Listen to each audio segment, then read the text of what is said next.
Hey, this is Matt once again. Welcome back to another review. There's another paid request, this time for Lucas. Thank you so much for that. And for those interested in requesting pretty much any type of videos, topics, reactions, randomness, out of the blueness, whatever it may be,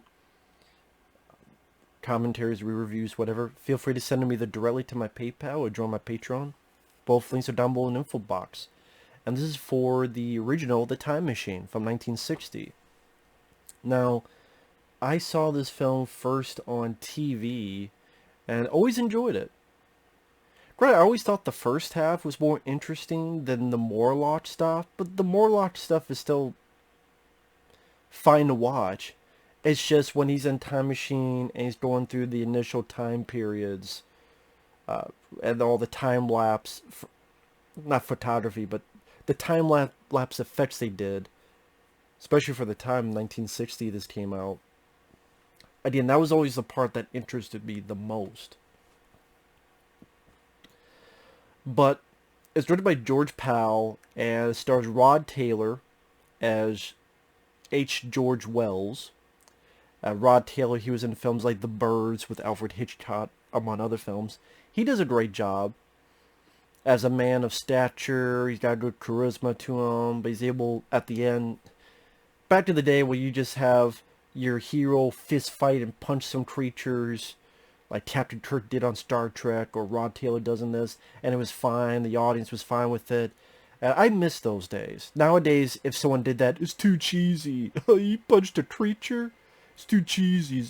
No, back in the day, if you have a hero, let him punch the shit out of some Morlocks. Or again, like William Shatner in Star Trek, punch the shit out of some aliens. Get down with our fists. I like that. I miss that. Just satisfying. Simply satisfying. His buddy is played by Alan Young as Philby, which I didn't realize that he plays Wilbur on Mr. Ed. You know, the talking horse, Wilbur. Well, Wilbur is Alan Young, Rod Taylor's buddy in this. And the year's 1900, and he has some friends over for dinner, and he comes in all disheveled and beaten up, and then we find out via flashback what happened. That a week or so before, he had invited them over to look at this time machine model, a test run. This little toy disappears. He's like, I found a way to do time travel. Of course, they don't believe him. Although, watch it again, some of the dialogue was ridiculous. Because they literally, like, they see this thing disappear. And this is 1900. It's not like 1999 or, 2019. Oh, there's been fucking David Copperfield shit. This is 1900. And they still think it's a trick or something. And they're like, well, even if you do, what use would it be to anyone? Who would want to buy it? Have you thought of the commercial possibilities? And I had to sit there and go, I did like the Robert De Niro, the Robert De Niro thing. Who would want to buy a time machine? It's a time machine. Anybody would buy it. What do you mean, who would want to buy it? A shitload would buy it.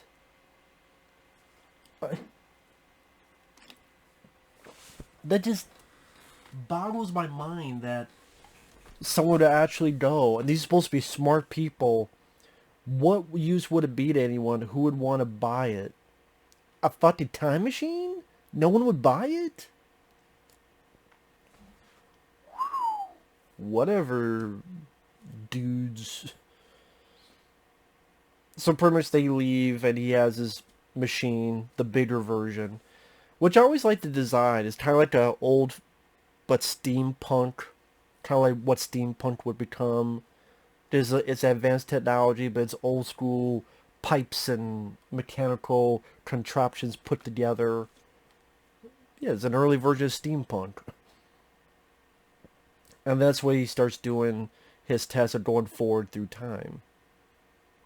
and the time-lapse effects, which is kind of like a cool stop-motion type of thing where you see flowers bloom instantly, and there's a mannequin outside that they keep changing his clothes on a super speed basis, and I wonder how far this will go. And he stops at a couple places: 1917, 1940, 1966, and maybe because in the first half it's this quick succession of a man visiting points in history that gets more and more either interesting, more dire, more crazy in circumstances. Maybe because it's kind of like each time he stops, it's like a little mini story that happens. And maybe it's not the best way to word it. Also, the time lapse effects. I'm like, wow, it's commendable what they were able to do back in the day.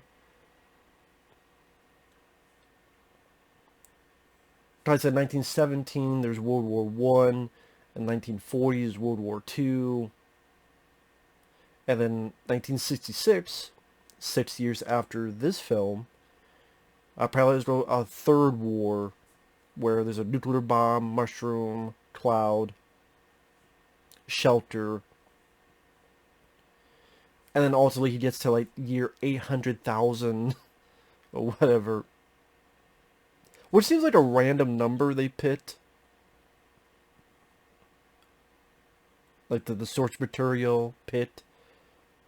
Not year, 5555 or 7285. The year 800,000.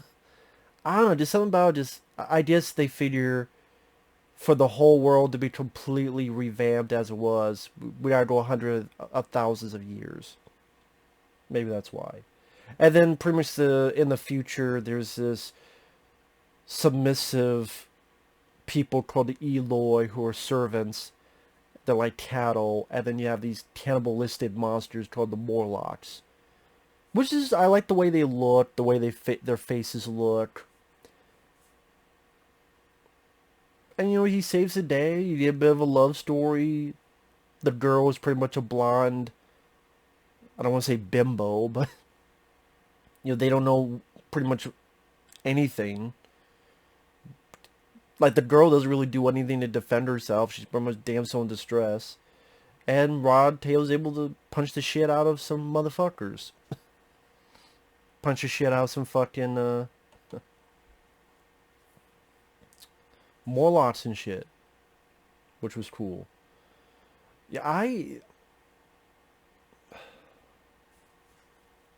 the acting is fairly solid. The time periods, what they could do back in the day with the time lapse effects.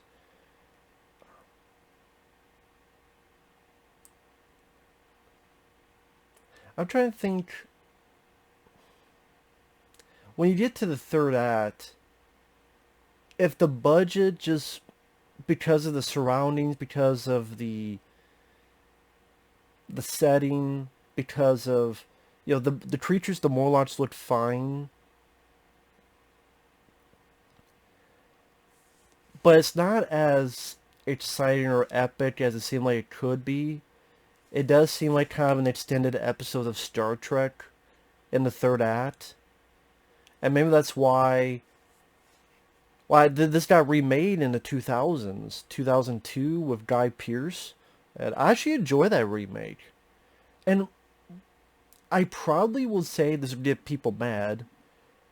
I like this movie. I probably like the remake more for a couple reasons. Because number one, you still have that same fun first half with the time lapse and going these different periods. Guy Pearce does a good job just like Rod Taylor does in this. But in the second half, because it's a bit more of a budget, it's a bit more of an exciting action film in the second half. And a bit more bigger, explosive. Also, with the main character, there's a little bit more of a personal motivation as to why he's doing this. Because in this one, he's doing it just for the knowledge, which is fine. But in the remake, it was more of this woman he loved died, and he's trying to figure, like, is there a way to change this? And he goes back in time, and no matter how many times he goes back, he can't change her fate. She always ends up dying. And then he's frustrated. And it's like, well, if I can't go back, let me try forward to see if I can find an answer as to why. Is there a way for me to change fate, change time? And you find out, well, no, because her death is what led you to who you are now. And that part of the story I thought was interesting to me and gave a little bit more, like I said, extra spice on the main character. I did motivation-wise, things of that nature. So, and yeah, the CGI in 2002 are dated, but every movie gets dated. You say parts of this is dated, with the mushroom cloud in 1966, and then this big lava going over the land. Like I said, the third act, it did seem like Captain Kirk and Mr. Spock were going to come in. Not that that's a bad thing, because I like the original Star Trek. It's actually my favorite of the Star Treks, and the first 6 movies.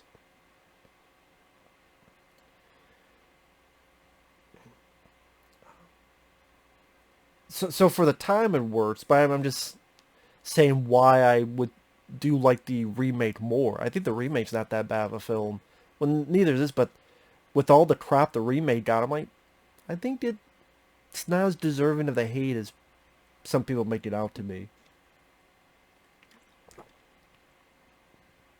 But I would say I like the way the Morlocks in this look than in the new one. Just the design wise. I think the design of the Morlocks in this are fairly cool. Seem much more creepier. Even moments like when Rod Taylor kicks one and like slams his head back and the Morlock has blood like dripping from its mouth. Kind of a creepy moment. I don't know why. I remember seeing this as a kid. But, ew. Maybe because I didn't expect blood. Let alone coming out of his mouth. I'm like, ew.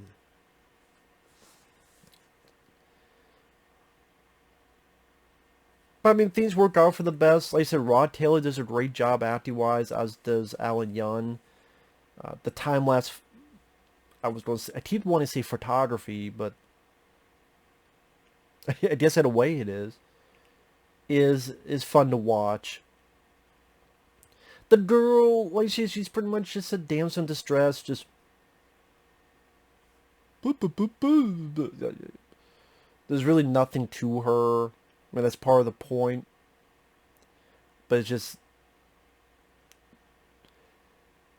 the worst blonde bimbo does come to mind. But God, I'm trying to figure out what to talk, because the Time Machine is one of those movies that a lot of people have talked about. I don't know what more I could bring to the table. It's an entertaining enough adventure. For its time period, I thought it worked rather well and what it was trying to accomplish.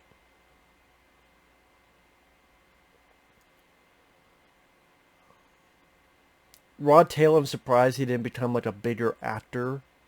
Because he like he had all the looks, the charisma. He seemed like he had all the tools to become like a bigger actor in Hollywood. I don't know what happened. Whether it be in this and The Birds, 2 notable movies. Well, again, you would think he would have gone even bigger play in the Hollywood scene. But again, I don't know. Maybe something happened that I don't have any knowledge on. And overall, yeah, I do enjoy the film. So with that said, thanks for watching. Take care. We'll see you guys later. Bye-bye.